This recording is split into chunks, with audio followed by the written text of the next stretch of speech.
दोस्तों, आप सभी लोग आधार कार्ड के बारे में जानते ही होंगे और साथ ही ये भी जानते होंगे कि आधार कार्ड आजकल हमारे जीवन का सबसे इम्पोर्टेंट डॉक्यूमेंट बन गया है।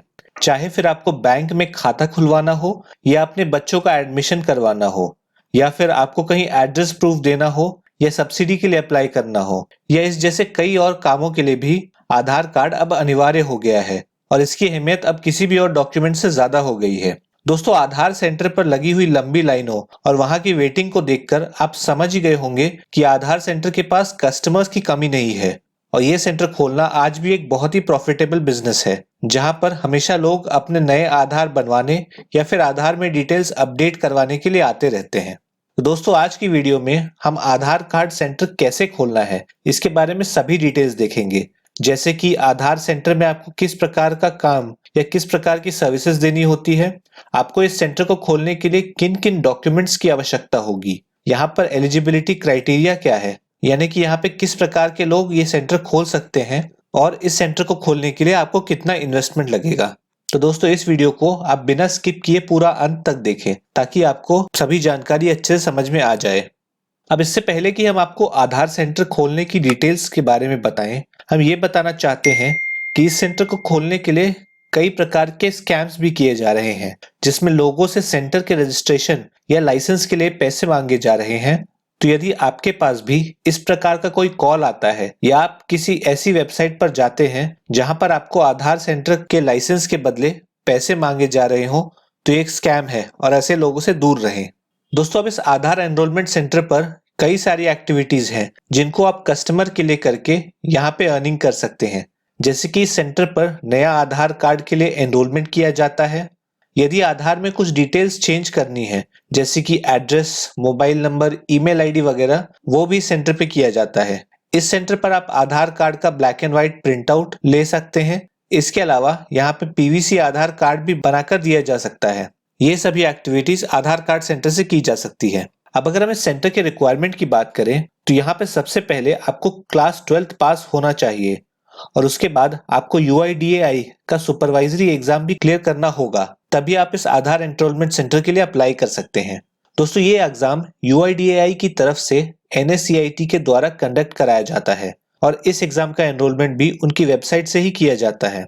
दोस्तों, इसके एनरोलमेंट का लिंक मैं आपको डिस्क्रिप्शन में दे दूंगा, जहां से आप इनकी वेबसाइट पर रजिस्टर करके एग्जाम दे सकते हैं। यहाँ पर एग्जाम देने के बाद आपका सैंपल सर्टिफिकेट कुछ इस प्रकार दिखेगा, यानी कि जब आप NSCIT का आधार सुपरवाइजर एग्जाम क्लियर कर लेंगे तो आपके पास कुछ इस प्रकार का सर्टिफिकेट आ जाएगा। ये NSCIT के एग्जाम का सेंटर भी आपको भारत के लगभग हर छोटे और बड़े शहर में दिखने को मिल जाएगा, इसीलिए आपको ये एग्जाम देने के लिए अपने लोकेशन से ज्यादा दूर नहीं जाना पड़ेगा। और यदि आप इस एग्जाम को कैसे अप्लाई करना है इसकी डिटेल्स भी जानना चाहते हैं तो वो भी आपको इनकी वेबसाइट पे हाउ टू अप्लाई सेक्शन में मिल जाएगा। पर यदि आपको फिर भी इसको अप्लाई करने में कोई परेशानी हो रही हो तो आप हमें कमेंट बॉक्स के माध्यम से बता सकते हैं और यदि कई सारे कमेंट्स आए तो हम इसके ऊपर एक डिटेल में डेडिकेटेड वीडियो बना देंगे। तो अब यहाँ पे आधार सेंटर अप्लाई करने के लिए मुख्य तौर पे दो तरीके हैं। या तो आप डायरेक्टली CSC यानी कि कॉमन सर्विस सेंटर वेबसाइट से अप्लाई कर सकते हैं, या फिर आप किसी भी रजिस्टर्ड आधार सेंटर के कंपनी की फ्रेंचाइजी लेकर भी आधार एनरोलमेंट सेंटर ओपन कर सकते हैं। CSC के थ्रू अप्लाई करने के लिए आपको सबसे पहले उनकी वेबसाइट csc.gov.in पे जाके रजिस्टर करना है। दोस्तों, यहाँ पर आपको VLE यानी कि विलेज लेवल एंटरप्रेन्योर की तरह रजिस्टर करना होगा। इसका रजिस्ट्रेशन का प्रोसेस बहुत ही आसान है, इसलिए मैं आपको इसके बारे में ज्यादा डिटेल में नहीं बताऊंगा, पर फिर भी यदि आपको इसको रजिस्टर करने में कोई परेशानी आ रही है तो आप हमें कमेंट बॉक्स के माध्यम से बता सकते हैं, जिससे हम आपकी मदद कर सकते हैं। दोस्तों, CSC की वेबसाइट से आधार एनरोलमेंट सेंटर के लिए अप्लाई करने का प्रोसेस स्लो भी है और इसमें कई बार सेंटर्स नहीं मिलने के चांसेस भी रहते हैं। तो इसके विपरीत आप अपना आधार एनरोलमेंट सेंटर ओपन करने के लिए गवर्नमेंट के साथ टाई अप कंपनीज की फ्रेंचाइजी ले सकते हैं। इन फ्रेंचाइजीज की लिस्ट देखने के लिए आपको UID के वेबसाइट के आधार डैशबोर्ड पर जाना पड़ेगा। यहाँ पर आपको टॉप लेफ्ट कॉर्नर में आधार जनरेटेड के नीचे एरो पर क्लिक कर देना है। इस पर क्लिक करते ही आपको 3 ऑप्शंस मिलेंगे, बाय स्टेट, बाय रजिस्ट्रार और बाय एनरोलमेंट एजेंसी।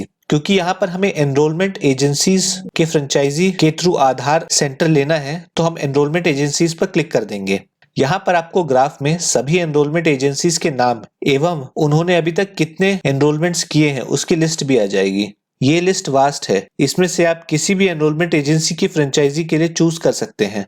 यदि हम मान लेते हैं कि आप कार्वी डेटा मैनेजमेंट सर्विसेज के थ्रू एनरोलमेंट एजेंसी लेना चाहते हैं, तो आपको सबसे पहले इनकी वेबसाइट पर जाना है। अब इसकी वेबसाइट में यदि आप ऊपर सर्विसेज सेक्शन में जाएंगे और गवर्नमेंट पे क्लिक करेंगे तो यहाँ पर आपको सबसे ऊपर ही इनकी सर्विसेज में आधार की सर्विसेज दिख जाएगी, जैसे कि आधार एनरोलमेंट, आधार सीडिंग, आधार एनेबल्ड बायोमेट्रिक और इस प्रकार की कई सर्विसेज। अब इस कंपनी की फ्रेंचाइजी अप्लाई करने के लिए आपको इनके कॉन्टैक्ट्स पेज में जाकर यहाँ बहुत ही बेसिक सा फॉर्म फिल कर देना है, जिसमें आपको अपने मैसेज में ये लिख देना है कि आप आधार एनरोलमेंट की फ्रेंचाइजी लेना चाहते हैं। दोस्तों, ये फॉर्म सबमिट करने के बाद आपको उनकी तरफ से कॉल आ जाएगा, पर यदि किसी कारणवश ये कॉल आने में डिले होता है तो आप इनको डायरेक्टली इस पेज पे दिए गए नंबर्स पे कॉन्टैक्ट कर सकते हैं। अब इस सेंटर को ओपन करने के लिए इन्वेस्टमेंट की बात करें तो आपका खर्चा यहाँ मुख्य तौर पर इन चीजों पे होगा। सबसे पहले आपको आधार एनरोलमेंट सेंटर के लिए एक छोटा सा स्पेस लेना होगा एवं उनके लिए इंटीरियर सेटअप जैसे कि चेयर्स, टेबल्स एवं अन्य फर्नीचर्स लेने होंगे। इसके अलावा आपको एक लैपटॉप या कंप्यूटर लेना पड़ेगा, साथ ही आपको एक इंटरनेट कनेक्शन भी लेना होगा। इसके बाद आपको आधार कार्ड प्रिंट करने के लिए प्रिंटर एंड स्कैनर और एक फिंगरप्रिंट स्कैनर भी लेना होगा। दोस्तों, आधार कार्ड में आई स्कैन करने के लिए आपको एक आइरिस स्कैनिंग डिवाइस भी आपके पास लेना पड़ेगा। इसके अलावा यहाँ आपको पावर बैकअप के लिए भी एक इन्वर्टर या यूपीएस खरीदना पड़ेगा। अब इन सभी चीजों के इनिशियल सेटअप कॉस्ट की बात करें तो ये आपको करीब 1 से 1.5 लाख रुपए के बीच में आएगा। इस इनिशियल सेटअप के अलावा आपको कुछ रिकरिंग कॉस्ट भी होगा, जैसे कि आपका रेंट, टैक्स, लाइटिंग का कॉस्ट एवं यदि आपने कोई हेल्पर लिया है तो उसका भी आपको हर महीने सैलरी देनी पड़ेगी। इसके अलावा आपको प्रिंटिंग एवं स्टेशनरी मटेरियल का भी कॉस्ट आएगा। दोस्तों, इनिशियली आप अपने सेंटर को अकेले ही चला सकते हैं, यानी कि आप शुरुआत में बिना हेल्पर रखे ही अपने सेंटर को ऑपरेट कर सकते हैं। यदि आपके सेंटर का फुटफॉल काफी ज्यादा होने लग जाए तब आप अपने पास एक हेल्पर रख सकते हैं। तो दोस्तों, ये थी पूरी जानकारी आधार एनरोलमेंट सेंटर या आधार कार्ड सेंटर कैसे खोलना है उसके बारे में। यदि आपको हमारी जानकारी पसंद आई हो तो इसे लाइक कर दें और अपने दोस्तों के साथ शेयर करें। यदि आप इस प्रकार की वीडियोस फ्यूचर में भी देखना चाहते हैं तो हमारे चैनल को सब्सक्राइब कर दें और बेल नोटिफिकेशन आइकन को दबाएं। यदि आपका हमारे लिए कोई सवाल हो या आप हमें कोई सुझाव देना चाहते हैं तो आप हमें इंस्टाग्राम पे डीएम कर सकते हैं या कमेंट बॉक्स के माध्यम से बता सकते हैं। धन्यवाद।